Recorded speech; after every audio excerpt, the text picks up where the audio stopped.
ചുരിദുറക്കിന്റെ ഒരു രഹസ്യം എന്താ ശരിക്കും? ഒരു ലേഹ്യം ഉണ്ടാക്കി തന്നിട്ടുണ്ട് എൻ്റെ അപ്പച്ചനെനിക്ക്. അത് അപ്പച്ചൻ മരിച്ചു പോണതിന് മുമ്പ് എൻ്റെ കയ്യിലേക്ക് എടുത്ത് തന്നു ആ കുപ്പി. ആരോടും പറയരുത്, അതിന്റെ കൂട്ടം ചോദിക്കരുത്.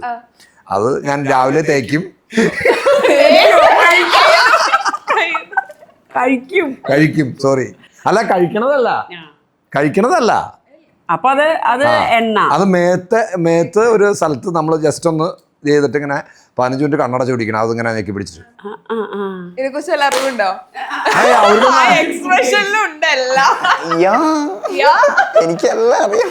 അല്ല, അവർക്കൊന്നും അറിഞ്ഞോ. ഇനി ഞാനത് മരിക്കാൻ നേരത്തെ ഇവർക്ക് കൊടുക്കും. ഞാനും 15 മിനിറ്റ്. നാളെ വല്ല റിച്ചാർഡ് എല്ലാ ദിവസം കാലത്ത് എന്തെങ്കിലും എടുത്ത് ഫിക്സ് ഒക്കെ എടുത്ത് വെച്ചിട്ട് 15 മിനിറ്റ്. എങ്ങനെയുണ്ടായിരുന്നു ബാലി ട്രിപ്പ്? എനിക്ക് ഇൻസ്റ്റാഗ്രാമും സോഷ്യൽ മീഡിയയിലൊക്കെ നിങ്ങളുടെ ട്രിപ്പ് ഓരോ ദിവസം ഓരോ വീഡിയോ വരുമ്പോ അടിപൊളിയായിരുന്നു. എങ്ങനെയുണ്ടായിരുന്നു ട്രിപ്പ്? രസമായിരുന്നു, ഭയങ്കര രസമായിരുന്നു. കുറെ ആക്ടിവിറ്റീസ് ഉണ്ടായി, ഫണ്ണായിരുന്നു. അതായിരുന്നു അവരുടെ അട്രാക്ഷൻ. കൊറേ ഈ ATV റൈഡും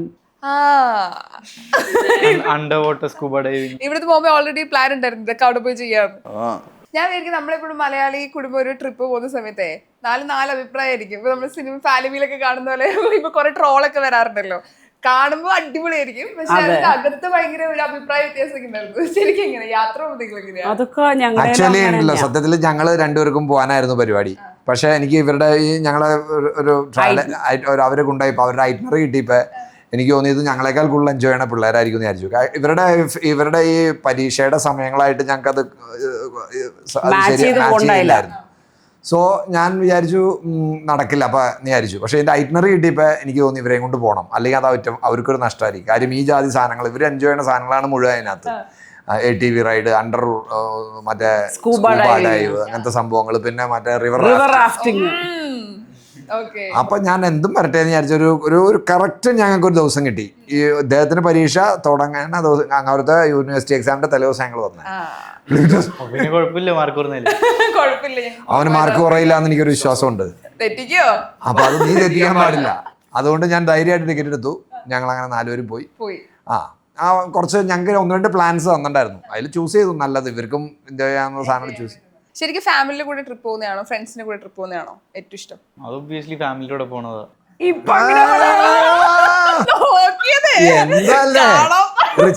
റിച്ചാർഡിനത് അത്രയും കത്തിയിട്ടില്ല, അവന് ചുരുടി ആയില്ലോ. ശരിക്കും പറ, ഇവിടെ ഇരിക്കുമ്പോ അവൻ അങ്ങനെയല്ലേ പറയുള്ളൂ. ശരിക്കും ഫ്രണ്ട്സിന്റെ കൂടെ പോകുന്നതാണോ ഫാമിലിയുടെ കൂടെ? ഫ്രണ്ട്സിലൂടെ പോകുന്നത് ഡിഫറെന്റ് വൈ, ഫാമിലിയോട് പോകുന്നത് രണ്ട് എക്സ്ട്രീം. പക്ഷേ ഫാമിലിയോടെ പോകുന്നതാണ് രസം എപ്പോഴും. ഫ്രണ്ട്സിന്റെ കൂടെ പോകുമ്പോ എന്ന് പറയാ അതാ ഒരു ലൈക്ക് അതൊരു എൻ്റെ ഡിഫറെന്റ് പ്ലേസ് ആണല്ലോ. പലർക്കും പല ഇതാണ്. പക്ഷെ ഇവിടെ നമ്മളെല്ലാരും ഒരേ ഒരു ഇതിനകത്താണല്ലോ പോകുന്നത്. ലൈക്ക് പലർക്കും പല ഇത് വരുവാണെങ്കിലും അവസാനം വരുമ്പോ എല്ലാവർക്കും ഒറ്റൊരു തീരുമാനം, ഒറ്റൊരു ഇതായിരിക്കും അവസാനം. നീ സത്യത്തിൽ പറഞ്ഞത് എനിക്ക് മനസ്സിലായില്ല. ഇത് മറ്റേത് പറഞ്ഞ പോലെ ആയിപ്പോയല്ലോ. ഇതായിരുന്നല്ലോ അതായിരുന്നപ്പോൾ ആയിരുന്നല്ലോ ഇത്. ഞാൻ ഉദ്ദേശിച്ച ഒരു ഒത്തൊരുമയാണ്. സത്യം പറയൂ, എങ്ങനെയുണ്ടായിരുന്നു? അല്ല, ഞാനിപ്പോ ഇങ്ങനെ ആലോചിക്കരുത്. ഞാൻ കഴിഞ്ഞ ദിവസം സ്കൂളിൽ നിന്ന് ട്രിപ്പൊക്കെ പോയുള്ളൂ. അല്ല, മൊത്തത്തിൽ ഈ പറഞ്ഞ പോലെ വൈബ് വേറെയാണല്ലോ. രണ്ടുപേരും ഫാമിലിയോടെ പോകുമ്പോ ഒരു മൂഡിൽ പോകുന്നു, കൂട്ടുകാരോടെ പോകുമ്പോ നമ്മൾ അർമാദിച്ച് അങ്ങനെയല്ല. പക്ഷെ ഈ പറഞ്ഞ പോലെ ഫാമിലിയോടെ പോകുമ്പോ നമുക്കിങ്ങനെ ഉള്ളിന്റെ ഉള്ളിൽ ഒരു സന്തോഷം ഉണ്ടാവും, ഒരു സമാധാനം ഉണ്ടാവും. പിള്ളേരോടെ പോകുമ്പോ പുറത്താണോ ശരിക്കേ? ഇപ്പൊ 4 പേർക്ക് ഇപ്പൊ നമ്മളൊരു ഫാമിലി ആകുമ്പോൾ 4 അഭിപ്രായമായിരിക്കും, 4 തീരുമാനങ്ങളായിരിക്കും, ഒപ്പീനിയൻസ് ഒക്കെ ആയിരിക്കും. അപ്പം ഇത് ഒരുമിച്ച് പോകുമ്പോൾ നിങ്ങളുടെ 4 പേരിലും ഒരേ ഒരു കാര്യത്തിൽ മാത്രം 4 പേര് ഒരു അഭിപ്രായം, ഇത് കൊള്ളാന്ന് പറഞ്ഞ ഇത് കാര്യത്തില. അങ്ങനെ ഉണ്ടോ ശരിക്കും? അങ്ങനെ ഒരു അഭിപ്രായം ഞങ്ങൾക്ക് 4 പേർക്കും ഉള്ളത് ഈ ട്രാവലിലാണ്. ഓക്കെ. ബാക്കി എല്ലാത്തിനും ഭയങ്കര എക്സ്ട്രീം അഭിപ്രായങ്ങളുണ്ട്. പക്ഷെ ഈ യാത്ര പോവാമെന്ന് പറയുന്ന സാധനത്തിൽ ഞങ്ങൾക്ക് 4 പേർക്കും താല്പര്യമാണ്. അത് ഞങ്ങൾ എല്ലാ യാത്രകളും ഞങ്ങൾക്ക് എന്തെങ്കിലും ഒരു ചാൻസ് ഉണ്ടെങ്കിൽ, ലൈക്ക് ഇപ്പം ഈ പറഞ്ഞ പോലെ എക്സാം സമയങ്ങളൊക്കെ ഉണ്ടാവും. പക്ഷെ ഇൻ ബിറ്റ്വീൻ എവിടെയെങ്കിലും ഞങ്ങൾക്ക് പോകാനുള്ള ഒരു ചെറിയ ഒരു ഗ്യാപ്പ് ഉണ്ടെങ്കിൽ ഓക്കെ. നിങ്ങൾക്ക് എങ്ങനെയാ? ഇത് തന്നെയാണോ, യാത്ര തന്നെയാണോ? ട്രാവലിംഗ് നമ്മുടെ ഫാമിലി എല്ലാവർക്കും ഒരു ഹരമാണ്. എന്തൊക്കെ വഴക്കുണ്ടെങ്കിൽ ആ കാര്യത്തിൽ മാത്രം സെറ്റ് ആവും. അല്ല, ആക്ച്വലി ഉണ്ടല്ലോ, ഈ യാത്രകൾ ഇപ്പം ഈ പറഞ്ഞ വഴക്കുകളൊക്കെ ഉണ്ടല്ലോ, 4 പേർക്കും 4 മൂഡായിരിക്കും. പല സമയത്തും പല അഭിപ്രായങ്ങൾ, അടിയൊക്കെ ഉണ്ടാവും. പക്ഷെ പലപ്പോഴും ഇങ്ങനെ ഒരു യാത്ര പോകുമ്പോൾ അതൊക്കെ പോവും. അങ്ങനത്തെ പ്രശ്നങ്ങൾ, അടി, അതൊക്കെ ആ യാത്രയിൽ അങ്ങ് പോവും. അപ്പം യാത്ര എപ്പോഴും അങ്ങനെയുള്ള ഒരു ഒരുമിക്കാനായിട്ട് ഒക്കെ നല്ലതാ. അങ്ങനെയാണെങ്കിൽ അഭിപ്രായ വ്യത്യാസമുള്ള ഒരു കാര്യം എന്താ? കുറേയൊക്കെ അഭിപ്രായ വ്യത്യാസങ്ങളും എല്ലാം ഉണ്ടെന്ന് എല്ലാ വീട്ടിലും ഉള്ള പോലെ അവരുടെ. പക്ഷെ കുറേ നമ്മളാണ്, ഇവർക്ക് അത്രയും മനസ്സിലായിക്കൊള്ളുന്നില്ലല്ലോ. ആസ് പാരൻസ് ഞങ്ങൾ ഒതുങ്ങണ്ടോടത്ത് ഒതുങ്ങും. കാര്യം അവരെ പറഞ്ഞ് മനസ്സിലാക്കാൻ പറ്റാത്ത കാര്യങ്ങൾ ചിലപ്പോൾ നമുക്ക് മനസ്സിലാവുമല്ലോ. ശരിയാ. അപ്പോൾ നമ്മളാണ് അഡ്ജസ്റ്റഡ് ആവണേ. അപ്പോൾ അവരായിരിക്കും അവരാണ്. ഇപ്പം അവരോട് ചോദിച്ചു നോക്കിയാൽ അവരാണ് കംപ്ലീറ്റ് അഡ്ജസ്റ്റ് ചെയ്യണമെന്ന് പറയും. സത്യത്തിൽ അഡ്ജസ്റ്റ് ചെയ്യണേ ഞങ്ങൾ പാരൻസ് ആണ്. യോജിക്കുന്നോ? ഇല്ല. ഞാൻ പറഞ്ഞേ ഇവരത് ഭയങ്കരമായിട്ട് എൻജോയ് ചെയ്തു. അല്ല, അവർ ആദ്യം അത് എൻജോയ് ഉണ്ടായില്ല. ഇപ്പൊ ഉമ്മാർ ഇച്ചിരി വലുതായിരിക്കുന്ന ആൾക്കാരൊക്കെ ഇങ്ങനെ ചോദിച്ചു തുടങ്ങിയപ്പോൾ ഉമ്മാർ എൻജോയ് ഉണ്ട്. ഈവൻ റോണിത്തിനോടൊക്കെ ആദ്യം ഒരു കാര്യത്തിന് വന്നിരിക്കടാന്ന് പറയുമ്പോൾ ഇല്ല ഞാൻ കോളേജിൽ പോകണം, അല്ലെങ്കിൽ എനിക്കിന്ന് വേറെ പരിപാടി ഉണ്ട്, ഒരു ഡാൻസ് ഫീൽഡ് കടാന്ന് പറയുമ്പോൾ ഞാനില്ല മമ്മി നോ എന്നൊക്കെ പറയുന്ന ആളാ. ഇപ്പൊ പുള്ളി കഴിഞ്ഞ ദിവസം ഒരു റീലെടുത്ത് ഞാൻ നോക്കിയപ്പോ ഞാൻ ചെയ്യാൻ പപ്പാ പറഞ്ഞതാണ്. ഫാൻസ് ഉണ്ടോ കോളേജിലൊക്കെ? അങ്ങനെ ഫാൻസ് പിള്ളേരും ചോദിക്കും. പിന്നെ പക്ഷെ ഞങ്ങൾ എന്നെ കൂടുതൽ ഫാൻസ് പപ്പയ്ക്കാണ് കോളേജില്. കൂട്ടത്തിൽ ഫാൻസ് ആണോ? ഓ, പപ്പയ്ക്ക് കോളേജിൽ ഫാൻസ് നിന്ന് മറ്റേ ഷുഗർ ഡാഡി അങ്ങനെയല്ല. ലൈക്ക് ഇപ്പൊ എന്നിലേക്ക് നമ്മൾ ആ ഇന്റർവ്യൂ കഴിഞ്ഞ് പിന്നെ ആദ്യം നീക്കണത്, ഓ എടാ നിന്റെ അപ്പൻ എന്തൊരു കൂളടാ, എന്തൊരു ഇതാണ്.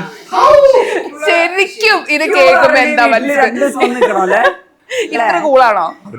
അത്രയും കൂള്. ഞാൻ അത്രയും കൂളാണെങ്കിൽ നീ വീട്ടിൽ വന്ന് കുറച്ച് ദിവസം ഇന്റർവ്യൂലൊക്കെ കാണുമ്പോ ഓ എന്തൊരു കൂൾ ഡാഡി, നമുക്ക് ഭയങ്കര ഇത്. അപ്പൊ ഞാൻ ശരിക്കും മനസ്സിലായിരിക്കണേ, എടാ നീ കുറച്ച് ദിവസം വീട്ടിൽ വന്ന് നിൽക്കും, അപ്പൊ നമുക്ക് മനസ്സിലാവും എന്താ ശരിക്കുള്ളതെന്ന്. നമുക്ക് വീട്ടിൽ വന്ന് കുറച്ച് ചില്ലാവാം. ശരിക്കും എങ്ങനെയാ ഇവരെ ഇപ്പൊ നമ്മൾ സോഷ്യൽ മീഡിയയിൽ കാണുമ്പോ ഇതുപോലത്തെ ഒരു അച്ഛനമ്മയും കിട്ടിയിരുന്നെങ്കിൽ തങ്കക്കുടം പോലത്തെ എല്ലാത്തിനും സപ്പോർട്ട് ചെയ്യണ ഇപ്പൊ ട്രെൻഡിനകത്ത് പോകുന്ന ഒരു പാരന്റ്സ് എന്നാണ്. നിങ്ങൾ ആവശ്യമില്ലാത്തത് പറഞ്ഞ ഞങ്ങളെ കേട്ടിട്ടൊന്നും വെക്കണ്ട. ഞാൻ പറഞ്ഞില്ലേ, നമ്മളതൊന്നും പഠിച്ചിട്ട് വന്നവരല്ല. ഞങ്ങള് നമ്മുടെ എക്സ്പീരിയൻസ് നമ്മൾ ചെയ്യണു, നമ്മുടെ കുടുംബത്തിന് യോജിക്കുന്ന കാര്യങ്ങൾ ഞങ്ങൾ ചെയ്യണു. അതിപ്പോ മറ്റൊരാൾക്ക് അത് ശരിയായിക്കൊള്ളണമെന്നില്ല. ഞങ്ങളിവിടെ ഞങ്ങൾ പഠിച്ച് ഞങ്ങൾ വളർന്നു വന്നേണത് ഞങ്ങളുടെ സാഹചര്യങ്ങൾ വെച്ച് ഞങ്ങളുടെ മക്കളെ വളർത്തുന്നു. നാളെ അത് വേറൊരാൾ ചെയ്തുകൊണ്ട് അത് ശരിയായില്ലല്ലോ എന്ന് പറഞ്ഞ് ഞങ്ങളുടെ വെക്കട്ടേക്ക് കയറാൻ ആരും വരില്ല. ഞങ്ങൾ ചെയ്യുന്നതാണ് ശരിയെന്ന് ഞങ്ങൾ എങ്ങും പറഞ്ഞിട്ടില്ല. അത് തന്നെ നമ്മൾക്ക് ശരിയെന്ന്, എൻ്റെ കുടുംബവും എൻ്റെ കുടുംബ സാഹചര്യങ്ങളും വെച്ചിട്ട് എനിക്ക് ശരിയെന്നോ അല്ലെങ്കിൽ ഞങ്ങൾക്ക് ശരിയെന്ന് തോന്നുന്ന കാര്യങ്ങൾ ഞങ്ങൾ ചെയ്യണു, മക്കളോടും പറയണു. അവർ വളർന്നു വന്നു. വേഷം കെട്ട് കാണിച്ചാൽ അതിൻ്റെ അപ്പുറത്തെ വേഷം കെട്ട് ഞങ്ങളും കാണിക്കും. അപ്പം അത് അവർക്കും അറിയാമെന്ന് എനിക്ക് തോന്നണു. ആണോ? കൂടുതൽ ഇവര് സമാധാനപ്രിയനാണോ? എല്ലാവരും ഭയങ്കര നല്ല കുട്ടികളാന്ന് തോന്നുന്നു. നല്ല പിള്ളേരാണ്. പ്രായോടി പറയും, നാളും പറയും, കല്യാണം ആലോചിക്കേണ്ടെന്നോടിയും പറയും. ഇതൊക്കെ ഭയങ്കര സന്തോഷമായി. കഴിഞ്ഞ ഒരു ദിവസം ഇവിടെ ഒരാളൊരു ബ്രോക്കർ കയറി വന്നിട്ട് ഇങ്ങനെ പുള്ളിക്കാരൻ ആക്ച്വലി വീട് തെറ്റി വന്നതെന്ന് തോന്നുന്നു അല്ലേ? അല്ല, വേറെ ഏതൊരു വീട്ടിലിവിടെ അടുത്ത് വന്നതാണ്. അപ്പം എന്നോട് പറയാണ്, കുറേ കാര്യങ്ങൾ ഇങ്ങനെ പറഞ്ഞപ്പോൾ ഞാൻ ചേട്ടൻ എന്താ വന്നേന്ന് ചോദിച്ചു. അപ്പൊ പുള്ളി പറയണ, അല്ല ഇവിടെ 2 ആമക്കളുണ്ടല്ലോ, കല്യാണം കഴിക്കാന്നറിയാൻ വന്നാന്ന്. സ്കൂളിലെ പഠിത്തം കഴിഞ്ഞിട്ടില്ല. എന്നോട് പറഞ്ഞപ്പോഴേ ഞാൻ അത് കണ്ടത് അങ്ങനെയല്ല. നിതയുടെ മനസ്സിലൊരു ലഡു പൊട്ടിയ പോലെ. നിത പറയാണ്, പ്രോമി ആ ചേട്ടനെ കല്യാണം ആലോചിക്കണ്ടോന്ന് മക്കൾക്ക്. ഞാൻ പറഞ്ഞു, നിത ഇപ്പൊ അവരൊന്ന് കെട്ടിച്ചു കൊടുത്ത് നോക്കിയേ. ദിലീപിന്റെ ആ പടത്തില് ഒരു ഇതില്ലേ, നിനക്ക് സ്കൂളിൽ നിന്ന് വരുമ്പോ ഇവരോട് പറഞ്ഞത് റിയാക്ഷൻ എന്തായിരുന്നു? അവര് അറിഞ്ഞിട്ടില്ല. ഇവിടുത്തെ പിള്ളേരോ ചേട്ടൻ പറയാ, ഞാൻ കഴിഞ്ഞ ദിവസം ഇതിലെ പോയപ്പോഴേ പിള്ളേര് 2 ഗേറ്റിന്റെ ഇവിടെ നിക്കണ കണ്ടോന്ന്. ഞാൻ അയ്യോ, അത് കണ്ടോണ്ട് പുള്ളി കല്യാണം ആലോചിച്ച് വന്നതാ. ഇനി അത് ഗേറ്റിനടുത്ത് നിക്കണ്ട കേട്ടോ. എന്നാ ഞാൻ എല്ലാ ദിവസവും രാവിലെ പോയിട്ടുണ്ട്. ഞാൻ എല്ലാ ദിവസവും പോയി. അല്ല, ഞാൻ പറയണോന്ന് വിചാരിച്ചാ ചേട്ടനോട്, ഇനി ഇവിടെ ഇപ്പൊ കെട്ടിക്കാനായിട്ട് ഭർത്താവ് മാത്രമേ ഉള്ളൂ, വേറെ ആരും ഇല്ലാന്ന് പറഞ്ഞു. ശരിക്കും ഇപ്പം ഈ 3 ആൺകുട്ടികളോടുള്ള ജീവിതമാണ്. ഇപ്പൊ പൊതുവെ നമുക്കൊരു പെൺകുട്ടി ഉണ്ടെങ്കിൽ ചിലപ്പോൾ നമ്മൾ പറയുന്ന കണക്ഷൻ കറക്റ്റ് ആയിരിക്കും. ഇവരോട് ചിലപ്പോൾ നമുക്ക് പറയുമ്പോൾ ചിലപ്പോൾ അത് ഇവർക്ക് മനസ്സിലാവില്ല. ആൺകുട്ടി പെൺകുട്ടി ചിന്തിക്കുന്ന രീതിയെ ഭയങ്കര ഡിഫറെന്റ് ആണ്. അത് എത്രത്തോളം ബുദ്ധിമുട്ടാണ് ഈ ആൺകുട്ടികളുടെ ജീവിതം? അല്ല, അത് ശരിക്കും ഭയങ്കര ഡിഫറൻസ് ആണ്. പല കാര്യങ്ങളും ഞാൻ പറയുന്നത് ഇവർക്ക് മനസ്സിലാവാറില്ല. ആദ്യമൊക്കെ എനിക്കത് ഭയങ്കര ബുദ്ധിമുട്ടായിരുന്നു. പിന്നെ എനിക്ക് മനസ്സിലായി ഇതൊരു ജെൻഡർ പ്രോബ്ലം ആണ്. ഞാൻ പറഞ്ഞ് മാറ്റാൻ ശ്രമിച്ചുകൊണ്ട് പ്രത്യേകിച്ച് ഒരു കാര്യമില്ല. അതുകൊണ്ട് ഇപ്പം ഞാൻ അങ്ങനെ അതിന് ശ്രമിക്കാറില്ല. ഞാൻ പറ്റാവുന്നത് എനിക്ക് പറ്റുന്ന രീതിയിലുള്ളതാണെങ്കിൽ ഇവരോട് ഞാൻ കൂടുക ചെയ്യണേ. എനിക്ക് തോന്നുന്നു അപ്പൊ നിത ഞങ്ങളുടെ ചിന്തയിലേക്ക് മാറി.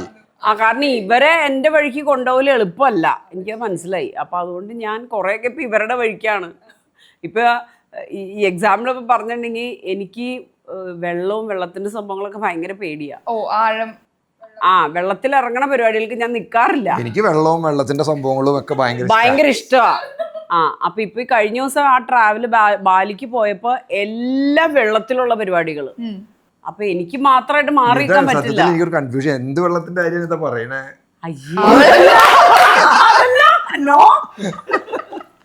അതല്ല ഞാൻ ഉദ്ദേശിച്ച വാട്ടർ ആക്ടിവിറ്റീസ് ആണ്. പക്ഷെ അപ്പൊ പേടിയില്ലെങ്കിൽ ഇവരായിരുന്നു ധൈര്യം? നിങ്ങളായിരുന്നു ഭയങ്കര മോട്ടിവേഷൻ ഒക്കെ കൊടുത്ത് അമ്മേനോട്? അല്ല, ഞാൻ പേടിയാന്ന് പറഞ്ഞാൽ ഇവര് മൂന്നുപേരും ഒരേപോലെ തന്നെ കളിയാക്കും.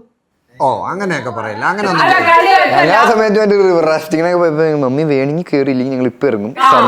അതാണ് അവരുടെ ഇത്. അതായത് അങ്ങനെ ചെറിയ ചെറിയ കാര്യങ്ങൾക്കൊന്നും നിതയ്ക്ക് പേടിയില്ല. എനിക്ക് ചില സ്ഥലത്ത് വെച്ചിട്ടാ പേടിയുള്ളൂ. അതിനേക്കാൾ പേടിയുള്ള ഒരു സംഭവം എനിക്കുണ്ടായി. മറ്റേ അണ്ടർ സീ വാട്ടർ സാധനത്തിലേക്ക് പോവാണ്. അപ്പൊ ഞാൻ പണ്ടൊരിക്കൽ ഇങ്ങനെ കടലിന്റെ അടിയിൽ നടക്കുന്ന സംഭവം. അപ്പൊ നമ്മുടെ തലയിലേക്ക് വലിയൊരു വെയിറ്റ് ഇങ്ങനെ സാധനം, ഹെൽമെറ്റ് പോലത്തെ സാധനം ഇറക്കി വെക്കും. എന്നിട്ട് അതിങ്ങനെ വെച്ചിട്ട് നമ്മളെങ്ങനെ പകുതി കടലിൽ ഇറക്കി നിർത്താണ്. എന്നിട്ട് ബോട്ടിൽ ഇങ്ങനെ പിടിച്ചിട്ടാണ് നിർത്തണേ. ഈ സാധനം തലയിലേക്ക് വെക്കലും നമ്മളൊരു ഒറ്റ തള്ളല്ല താഴത്തേക്ക്. അപ്പൊ ഇത് ഞാൻ എക്സ്പെക്ട് ചെയ്യണില്ലല്ലോ. എന്നെ ഇത് വെച്ചിട്ട് ഒരു ഒറ്റ തള്ളല് തള്ളി ഞാൻ ആകെ പേടിച്ചു പോയി. അങ്ങോട്ട് തള്ളിയതിനേക്കാൾ സ്പീഡിൽ ഞാൻ ഇങ്ങോട്ട് പൊന്തി വന്നു. ഞാൻ പെട്ടെന്ന് എടുത്തിട്ട് പറഞ്ഞു ഞാൻ പോണില്ല. എനിക്ക് ഗ്യാപ്പ് കിട്ടിയില്ല ചിന്തിക്കാൻ. ഞാൻ നോക്കിയപ്പോ പ്രോമി പൊങ്ങി വന്നു. എന്താന്ന് ചോദിക്കണേക്കാളും മുമ്പ് ഹെൽമെറ്റ് തലയിൽ വെച്ച് എന്നെ അങ്ങോട്ട് താത്തിയപ്പോ ഭയങ്കര ബുദ്ധിമുട്ടായിരുന്നു. കാരണം ഇവരൊക്കെ നീന്തണവരാണ്, ഞാൻ നീന്തു പോലും ഇല്ല. ഈ വെള്ളത്തിന്റെ അടിയിൽ ചെന്നു. പക്ഷെ അവര് പറഞ്ഞിട്ടുണ്ടായിരുന്നു, അവര് നമ്മള് ഇതിനു മുമ്പ് നമുക്ക് കുറെ കാര്യങ്ങൾ പറഞ്ഞു തരും. അതിൻ്റെ അകത്ത് അവര് പറഞ്ഞിട്ടുണ്ടായി കാമാവാൻ. അവിടെ ചെന്ന് കാമായിട്ട് നിന്നപ്പോ കുഴപ്പമില്ല. ഞാൻ തിരിച്ച് പൊന്തി വന്നു. ഞാൻ പറഞ്ഞു ഞാൻ പോണില്ലായിരുന്നു. എനിക്കൊരു പേടിയായി. ഞാൻ പെട്ടെന്ന് അങ്ങനെ എന്നൊരു സാധനം ആയിപ്പോയി. അപ്പൊ ഞാൻ പറഞ്ഞു ഞാൻ പോണില്ല എന്ന് പറഞ്ഞു. ഇല്ല സാറേ ഒന്നും കുഴപ്പമില്ല എന്നൊക്കെ പറഞ്ഞു. ഞാൻ ചുറ്റും നോക്കിയപ്പോ നിത മറ്റേ ഞങ്ങളുടെ സ്കൂബ ഡൈവിന്റെ ഒരു കോച്ചുണ്ട് കൂടെ, പുള്ളിയുടെ നിത പോയി. ഞാൻ നോക്കുമ്പോ നിത വെള്ളത്തിന്റെ അടിയില് ചത്താലും വേണ്ടില്ല എന്റെ തൊലയിലേക്ക് ആ സാധനം ഇറക്കി നോക്കി. എന്നെ ഇറക്ക്. ഞാൻ രണ്ടാമത് വേഗം ചാടി. പക്ഷെ രണ്ടാമത് ഞാൻ താഴത്തേക്ക് എന്നപ്പോ എനിക്ക് പ്രശ്നമില്ല, ഞാൻ ഓക്കെ ആയി. അല്ല ഞാനിനി ആ സ്കൂബ ട്രെയിനറിന്റെ കൂടെ ഞാൻ പോയി. ഞാൻ നോക്കുമ്പോ നിതേനെ പിടിച്ചിട്ടുണ്ട് സ്കൂബ ട്രെയിനർ കടലിലേക്ക് പോണു.